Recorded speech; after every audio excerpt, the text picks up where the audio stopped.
Kopi Tuku kembali berinovasi dengan membeli naming rights stasiun MRT Cipete Raya menjadi stasiun Cipete Raya Tuku. Banyak yang mempertanyakan mengapa Kopi Tuku membeli naming rights dari stasiun MRT dan berapakah biayanya dan masih banyak pertanyaan lainnya. Halo semuanya, kembali lagi di Ngomongin Bisnis bareng gue Sisi. Dan di sini tempatnya kita akan ngomongin tentang hal-hal menarik seputar brand dan juga bisnis. Di episode kali ini kita akan membahas tentang Kopi Tuku. Yang belakangan ini memang lagi rame banget soal strategi brand awareness-nya dia yang berani mengambil naming right dari MRT Cipete Raya yang kini menjadi Cipete Raya Tuku. Penasaran kan siapa sih Kopi Tuku yang berani mengambil dan mengeluarkan biaya miliaran rupiah untuk membeli nama stasiun? Di balik brand Kopi Tuku, Andanu Prasetyo atau yang biasa dipanggil Tio merupakan owner dari Kopi Tuku yang udah dimulai dari tahun 2015. Sebelumnya, dia ini memang mempunyai pengalaman di dunia bisnis sejak tahun 2005 sebenarnya. Dan dia udah pernah membuka berbagai jenis usaha, mulai dari distro baju, kafe, kedai es krim, dan masih banyak lainnya. Dia juga mendirikan grup bisnis dengan nama PT Magna Angan Karya Andanu atau Magna Group pada tahun 2017. Dengan membawahi 4 unit bisnis, yaitu Tots House adalah restoran yang menyajikan menu makanan dengan nuansa makanan rumahan. Sedangkan toko Kopi Tuku merupakan kedai kopi yang menawarkan menu yang disesuaikan dengan selera masyarakat Indonesia dengan beragam kopi Indonesia.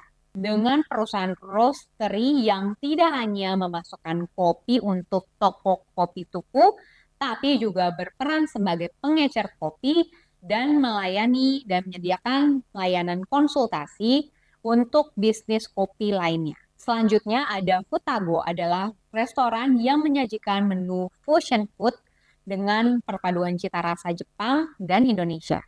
Perjalanan Tio di dunia kopi ini berawal dari tugas penelitian kuliahnya yang membuat dia tertarik dalam mendalami industri kafe dan kopi.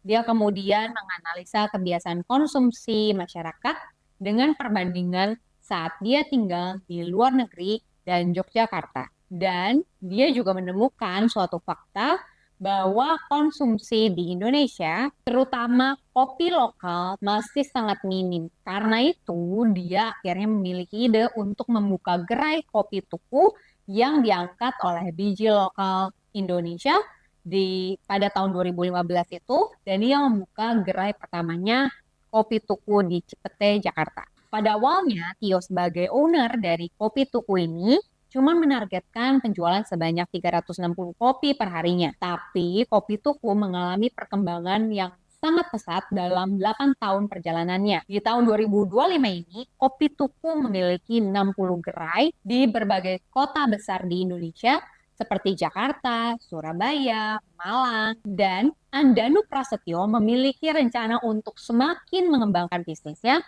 dan mencapai target 100 gerai di tahun 2026. Salah satu pencapaian terbesar Kopi Tuku yang menjadi salah satu faktor untuk membuat Kopi Tuku semakin banyak dikenal oleh banyak orang adalah saat pada awal tahun terbangunnya bisnis Kopi Tuku, yaitu di tahun 2017, mantan Presiden Indonesia Bapak Jokowi dan istrinya sempat mengambangi gerai kopi milik Andanu Prasetyo ini. Dan saat itu baru ada di Cipete, Jakarta. Dan Bapak Jokowi memuji usaha milik Tio karena mengutamakan penggunaan biji kopi lokal Indonesia. Bukan cuma di Indonesia, Kopi Tuku juga berani mencoba pasar internasional pada tahun 2024. Mereka membuka gerai-gerai pop-up di Gangnam, Seoul, Korea Selatan untuk mengeksplorasi peluang-peluang ekspansi di sana. Dia juga memiliki langkah cerdas mengingat Korea Selatan memiliki budaya minum kopi yang sangat berkembang. Pada tahun 2025, Kopi Tuku kembali berinovasi dengan membeli naming rights stasiun MRT Cipete Raya menjadi stasiun Cipete Raya Tuku. Banyak yang mempertanyakan mengapa Kopi Tuku membeli naming rights dari stasiun MRT dan berapakah biayanya, dan masih banyak pertanyaan lainnya. Menurut Direktur Keuangan dan Manajemen Korporasi MRT Jakarta, biaya naming rights untuk stasiun MRT sangat bervariasi, tergantung pada lokasi, karakteristik stasiun, dan seberapa banyak stasiun itu disebut. Sebagai contoh, misalnya Grab pernah membayar 33 miliar untuk naming rights dari stasiun MRT Lebak Bulus dengan kontrak berdurasi 2-5 tahun. Dan untuk stasiun lainnya, termasuk Cipete Tugu, nilai kontrak naming rights diperkirakan berkisar 3-5 miliar. Dengan harga yang cukup fantastis, netizen jadi bertanya-tanya mengenai apa sih yang bakal didapat dari Kopi Tuku dengan mengeluarkan biaya setinggi itu. Hanya untuk menempelkan nama brand pada stasiun MRT Cipete Raya. Inovasi dan strategi bisnis Kopi Tuku seperti pembelian naming rights yang dilakukan oleh Kopi Tuku merupakan salah satu strategi Kopi Tuku dalam meningkatkan brand awareness untuk menjangkau audiens dengan lebih luas. Terutama penggunaan MRT yang mayoritas memang menggunakan target pasar Kopi Tuku, yaitu kalangan pekerja. Langkah ini juga dapat memperkuat citra Kopi Tuku sebagai brand lokal yang relevan dan terhubung dengan gaya hidup perkotaan. Dengan sounding dan wave yang meluas, tentu hal ini bahkan bikin Kopi Tuku memperkuat posisinya di industri kopi. Hal ini juga bakal bikin orang-orang langsung keinget Tuku saat memikirkan untuk ngopi. Bahkan sekarang Kopi Tuku nggak cuma menjadi exposure dari nama brand yang menempel pada MRT, tapi juga exposure di berbagai media berlomba-lomba untuk membahas tentang strategi inovatif dari Kopi Tuku ini. Walaupun bukan cuma Kopi Tuku yang nama brandnya menempel pada stasiun MRT, ada juga Astra, Bank DKI, Grab, dan brand lainnya. Tapi yang berhasil bikin Kopi Tuku ramai dibicarakan adalah karena Kopi Tuku merupakan bisnis F&B pertama yang namanya berhasil menjadi salah satu nama stasiun MRT di Jakarta.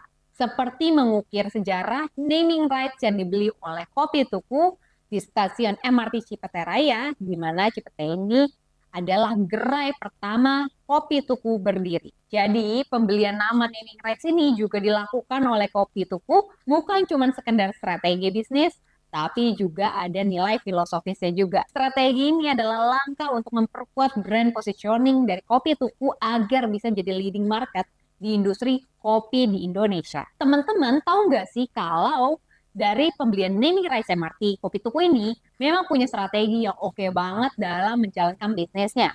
Yuk kita bahas. Pertama, dari sistem takeaway-nya tanpa kemitraan. Satu hal ini menarik dari Kopi Tuku adalah cara mereka mengolah bisnis. Perbedaannya dengan kafe lainnya yang fokus menyediakan tempat yang estetik dan juga cantik untuk nongkrong, Kopi Tuku malah fokusnya adalah sistem takeaway, yaitu Kopi Tuku juga tidak membuka franchise sama sekali.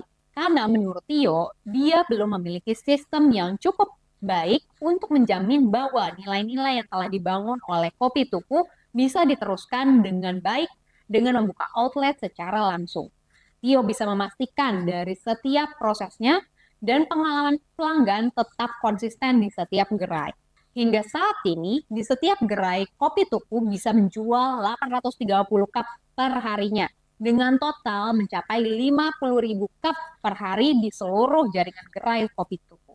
Dengan harga rata-rata per cupnya adalah 20.000, maka omset per harinya dicapai sekitar 1 miliar. Dengan margin keuntungan sekitar 20%, total omset tahunannya bisa mencapai 365 miliar. Keberhasilan Kopi Tuku ini tidak lepas dari inovasi dan eksperimen yang digunakan Tio dalam setiap menciptakan rasa-rasa kopi yang pas. Dibutuhkan waktu hingga 2,5 tahun untuk mendapatkan racikan kopi dan gula aren yang pas, yang sekarang menjadi produk andalan mereka yang diberi nama es kopi susu tetangga. Inilah yang membuat Kopi Tuku memiliki rasa yang khas dan disukai banyak orang. Ada racikan yang pas, buah dari eksperimen yang cukup panjang, bukan hanya resep instan. Kesuksesan kopi tuku ini juga didukung oleh konsistensi dalam kualitas dan standar operasional yang ketat di setiap gerai. Selain itu, mereka terus menjaga hubungan baik dengan petani kopi lokal untuk mendapatkan biji kopi terbaik. Pelayanan pelanggan yang ramah, profesional, dan juga menjadi kunci dalam memberikan pengalaman yang menyenangkan dan baik bagi para pelanggan.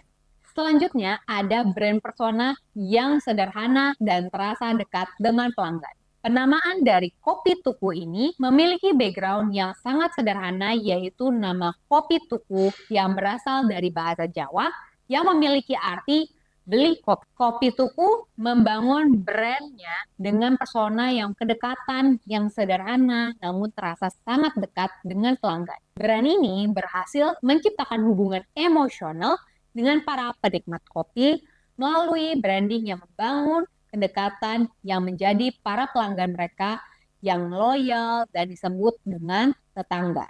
Konsep marketing yang kreatif dan menarik turut mendukung kesan ini, seperti tampilan website kopi tuku yang sederhana, tapi juga sangat interaktif dan unik. Selain itu, akun Instagram kopi tuku juga dibangun dengan nuansa yang akrab, seolah selalu ada interaksi intens dengan para tetangga.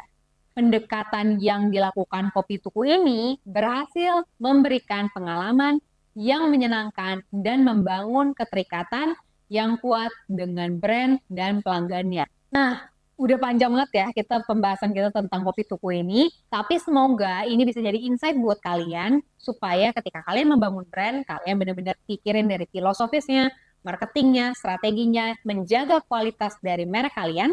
Dan kalau kamu butuh bantuan untuk mengembangkan brand atau bisnis kamu, kalian bisa langsung konsultasiin aja dulu gratis di Instagram @melonbranding, dan di sana kalian bisa DM kita dan konsultasi di situ. Kalau gitu sampai jumpa di next episode of Ngomongin Bisnis. Bye-bye.